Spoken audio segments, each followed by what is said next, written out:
Pourquoi on se sent mal aimé? Pourquoi on a ce sentiment que toute notre vie est finalement une injustice? On ne comprend pas pourquoi notre famille nous a rejetés. Vous avez peut-être le sentiment d'avoir été abandonné par vos parents ou l'un de vos parents. Pourquoi on a besoin de tout contrôler dans notre vie? Pourquoi certains se battent contre cette peur intense et constante d'être rabaissés, d'être dénigrés ou jugés par autrui?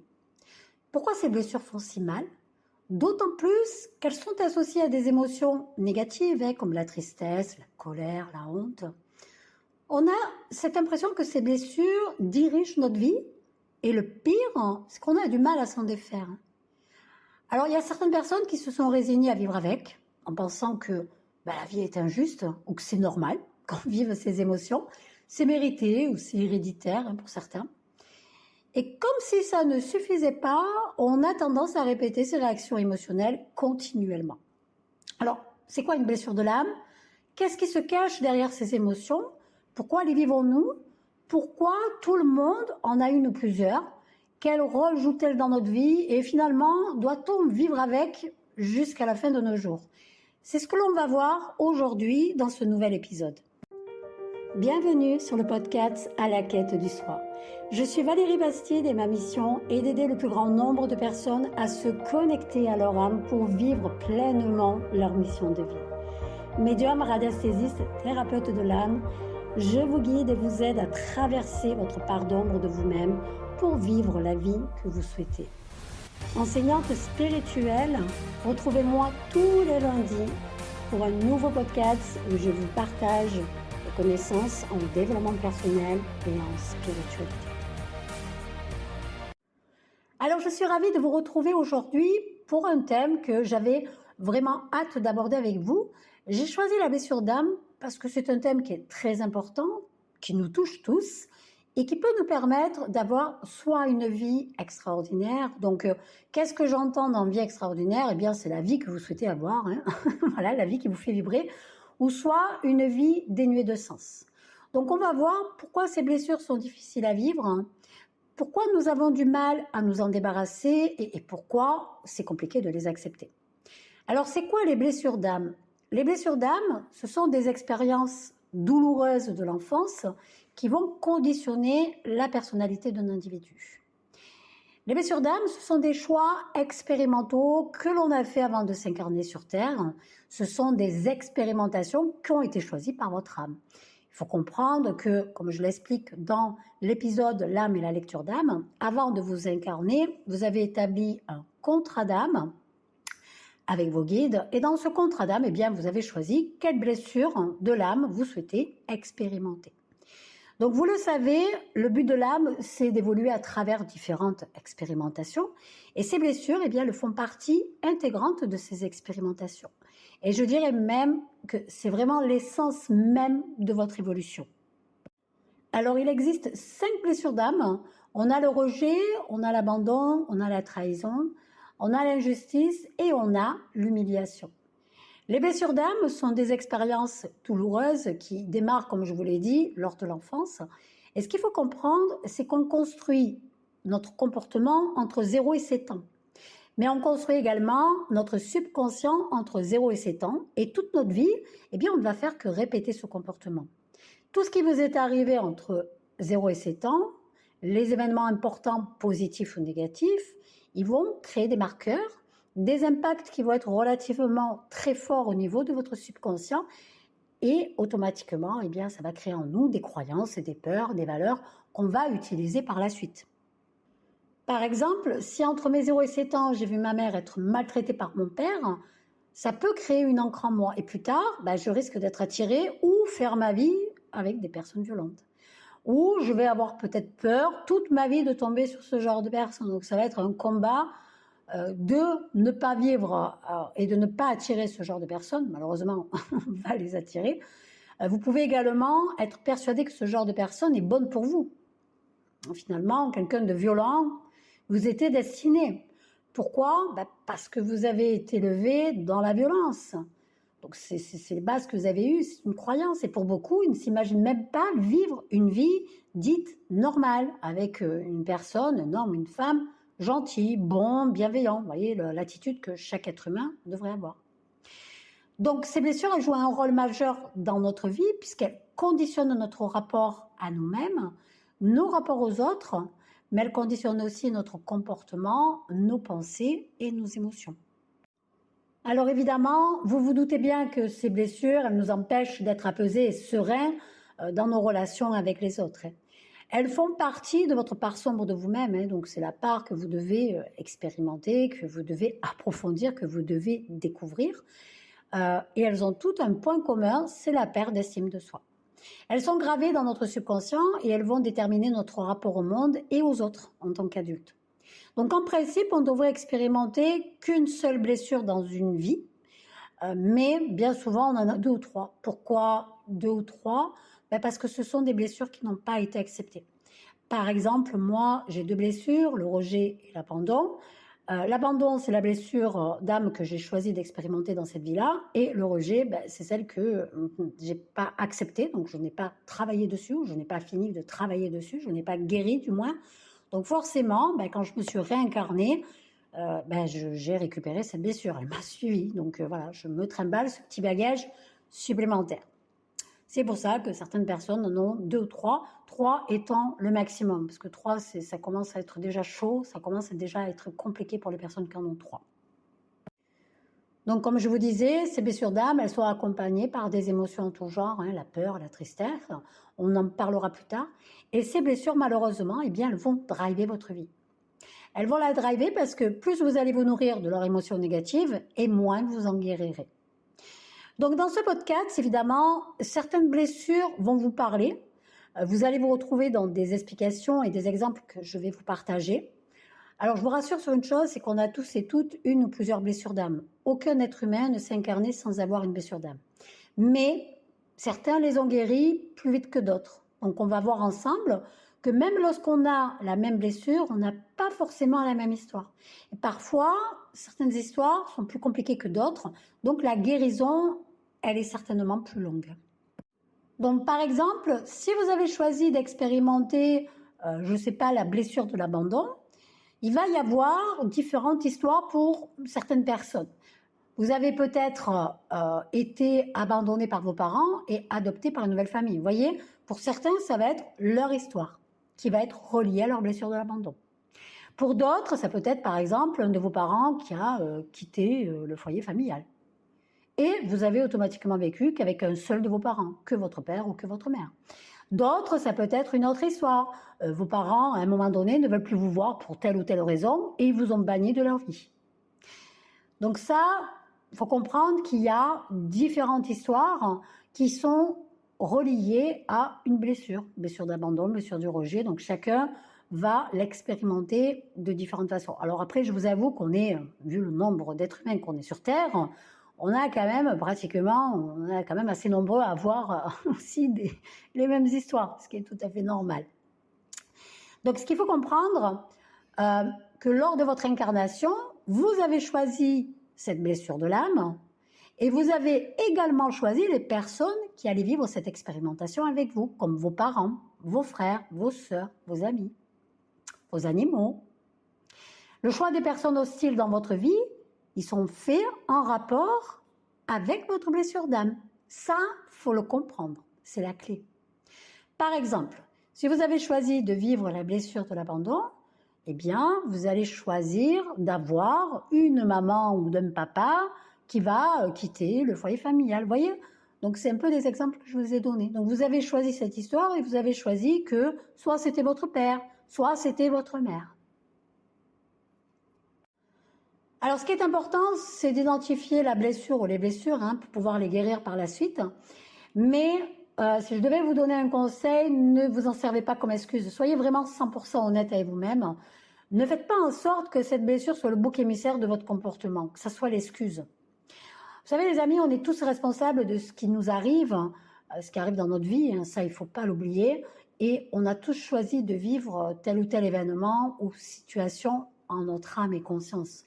On a tous des choix à faire dans la vie et on fait tous soit les bons choix, soit les mauvais choix. Les bons choix, écoutez, on est content, c'est la gratitude, et les mauvais choix, c'est l'expérience. Alors la clé de la guérison, c'est ce que je vais vous expliquer maintenant. Ça va tenir juste en 3 phrases.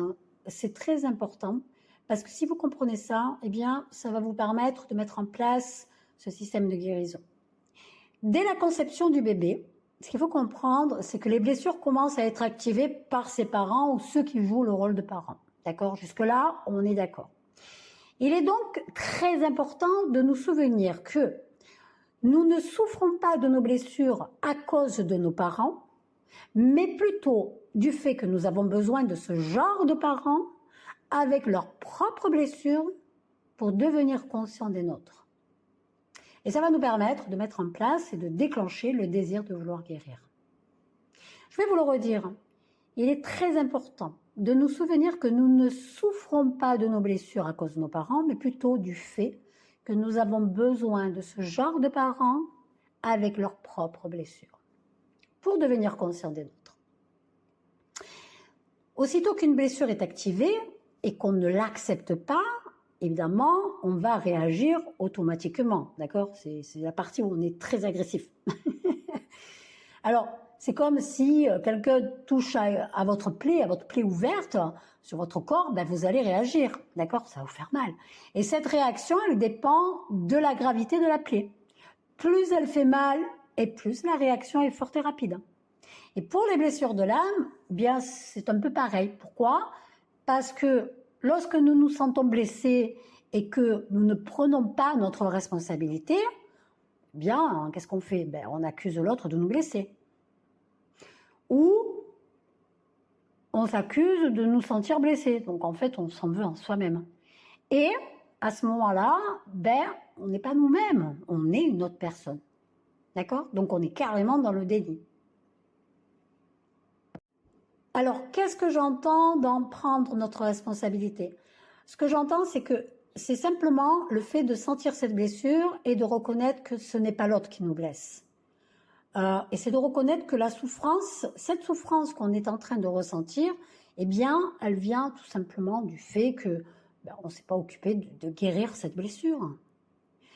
Et le fait de se dire que c'est important de la guérir, ça va nous permettre, lorsqu'on va évidemment l'analyser, la comprendre, l'accepter, etc., on va être automatiquement beaucoup plus épanoui, beaucoup plus heureux, beaucoup plus accompli, et surtout, on va s'en libérer. Et à partir de là, notre vie va pouvoir vraiment démarrer. Tout ce qui vous arrive de désagréable, de difficile, de stressant peut être relié à une de vos blessures de l'âme.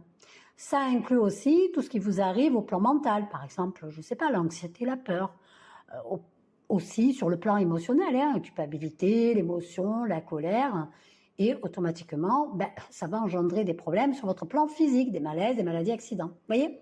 Donc en partant du fait que on n'a pas guéri notre blessure, eh bien toutes ces émotions, ça va passer par le plan mental, le plan émotionnel et le plan physique.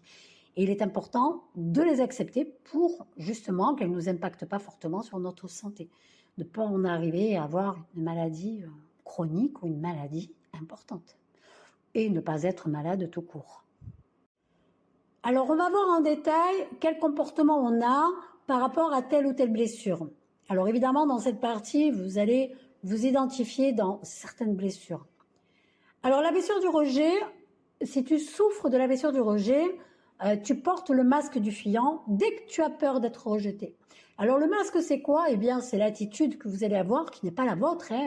C'est juste une attitude que vous allez avoir pour éviter d'avoir à vivre cette blessure. Donc c'est un masque, donc c'est du faux semblant. Ce n'est pas vraiment votre personnalité. Donc la blessure du rejet, tu vas porter le masque du fuyant dès que tu auras peur d'être rejeté. Tu vas fuir du coup la situation ou la personne avec qui tu crois que tu vivras du rejet, par peur de paniquer. Tu vois? Donc tu te prépares déjà, c'est un automatisme. Pour éviter que, eh bien, tu vas préférer fuir. Même si finalement, tu vas peut-être pas être rejeté par cette personne. Comme tu as une très faible estime de toi, tu vas forcément interpréter les situations, ou les paroles, ou les événements, ou les incidents sous le prisme de ta blessure. Donc tu auras à chaque fois Tu sais, c'est ce sentiment que on est en train de parler de toi, on est en train de te rejeter, on va te rejeter. Voilà, la plupart du temps, c'est pas du tout le cas. On est bien d'accord. Donc tu te sens inutile, inexistant, transparent. Donc voilà, tu prends un peu de place et tu restes très discret. Pourquoi? Parce que tu te sens pas important. Tu as l'impression de ne pas avoir le droit d'exister au même titre que les autres. Donc cette blessure, elle va te rendre sensible aux remarques des autres. Hein. Tu vas avoir des difficultés d'ordre relationnel et tu vas rechercher davantage la solitude pour te retrouver dans ton monde intérieur et en fait pour te mettre dans un petit cocon de sécurité. Tout ça, par peur d'être rejeté. Alors tu as tendance à attirer des personnes qui vont te rejeter. Forcément, on attire à soi ce qui nous ressemble, mais c'est surtout, on va attirer à soi des personnes qui sont dans la même énergie que nous, d'accord? Et tu vas avoir tendance à rejeter les autres. Alors ce comportement, il fait qu'alimenter ta blessure du rejet. Hein, voilà, tant que tu l'as pas compris, tu attireras à toi ce genre de personnes. Et tu vivras cette situation. Et cette blessure, elle sera alimentée chaque fois que tu te traiteras de nul, que tu te considéreras inutile ou inexistant, ou que tu fuiras une situation ou une personne. Alors la blessure d'abandon, si tu souffres de la blessure d'abandon, tu portes le masque du dépendant chaque fois que tu as peur d'être abandonné. Pourquoi? Parce que ta plus grande peur, c'est la solitude. Tu as évidemment un grand manque de confiance en toi. Tu as toujours cette impression de ne pas mériter d'être aimé.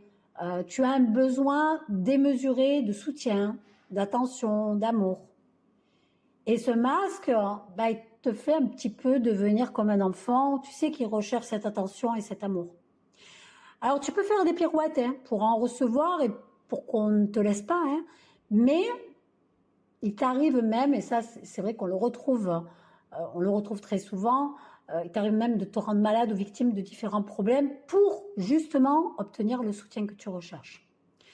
Tu peux aussi faire peur aux autres en t'accrochant trop vite à eux, tu vois. Tu n'as pas pris le temps de les découvrir et déjà tu es accroché à ces personnes. Alors évidemment, tu vas les perdre et tu vas à nouveau te retrouver seul. Tu alimentes ta blessure chaque fois que tu fais des pirouettes pour attirer l'attention ou pour avoir le soutien des autres. En fait, tu l'alimentes lorsque tu, par exemple, tu décides d'abandonner un projet qui te tenait à cœur ou que tu ne t'occupes pas assez de toi. Donc, c'est très important de te focaliser sur toi-même. Et là, tu n'es pas du tout focalisé sur toi-même. Tu passes vraiment en second plan. Alors, la blessure d'humiliation, si tu souffres de la blessure d'humiliation, tu portes le masque du masochiste. Chaque fois que tu as peur d'avoir honte de toi-même ou des autres, ce masque, il te fait oublier tes propres besoins. Pourquoi? Parce que tu ne penses qu'à combler ceux des autres. Tu vois, tu portes sur ton dos les responsabilités de ceux qui ont des difficultés.